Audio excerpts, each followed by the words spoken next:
সরকার সহ যারা এই পিআরের বিরোধিতা করতেছেন তাদেরকে বলবো, পীর সাহেব চরমোনার এই যৌক্তিক দাবি যদি আপনাদের কর্ণগহরে না পৌঁছায় কি হবে জানেন?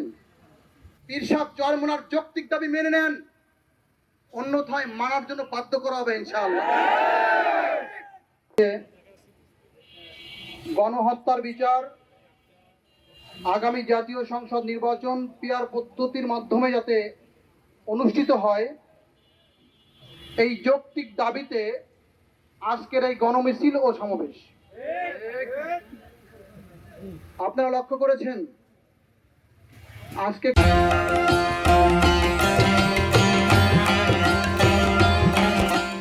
গোটা বাংলাদেশ জাগ্রত হয়েছে।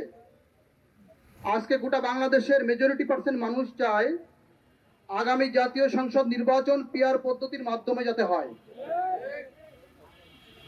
পীর সাহেব চরমোনায় 2008 সাল থেকে এই যৌক্তিক দাবি তৎকালীন থেকে সরকারকে বলে আসতেছে, বুঝায় আসতেছে, কিন্তু যারাই ক্ষমতায় যায় তারাই দুঃখ দুর্দশাগ্রস্ত জনতার কথা ভুলে গিয়ে তারা তাদের পাতানো নির্বাচনের মাধ্যমে ক্ষমতায় যাওয়ার নীল নকশা তৈরি করে।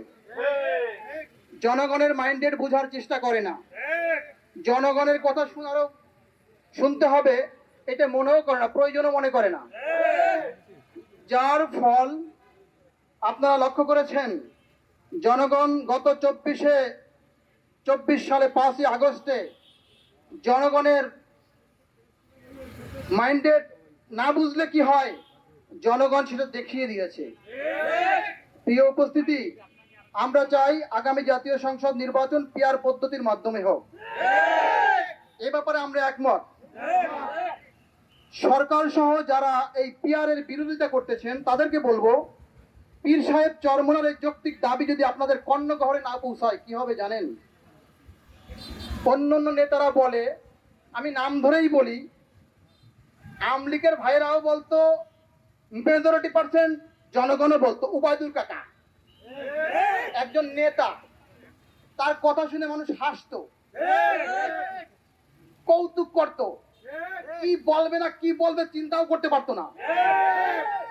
নাম হলো উবায়দুল কাকা। আপনি যদি পীর সাহেব চরমোনায়ের যৌক্তিক দাবি আর অন্যান্য নেতাদের দাবির সাথে একমত করেন যে মানলে মানলাম, না মানলে কি হয়, না মানলে না মানলাম, স্পষ্ট করে শোনেন, পীর সাহেব চরমোনার যৌক্তিক দাবি মেনে নেন, অন্যথায় মানার জন্য বাধ্য করা হবে ইনশাআল্লাহ। বাংলাদেশের মানুষ জাগ্রত হয়েছে, তারা আজকে ঘুমন্ত নেই, তারা আজকে চিন্তা করতেছে, এই দুঃখ দুর্দশাগ্রস্ত জনতার কথা চিন্তা করে পীর সাহেব চরমোনাই আগামী জাতীয় সংসদ নির্বাচন পিআর পদ্ধতির দাবি তুলেছেন। যদি এই দাবি না মানা হয়, আগামী বাংলাদেশ এই মৌলবাদ যারা গালি দেয়, বিভিন্ন প্রকার গালি ব্যবহার করে, তাদের বিরুদ্ধে একটা সংগ্রাম করা হবে, আন্দোলন করা হবে। সেই আন্দোলনে যারা বিদেশি প্রভুদের এজেন্ডা বাংলাদেশে বাস্তবায়ন করতে চায়, তাদেরকে বাংলাদেশে থাকতে দেওয়া হবে না।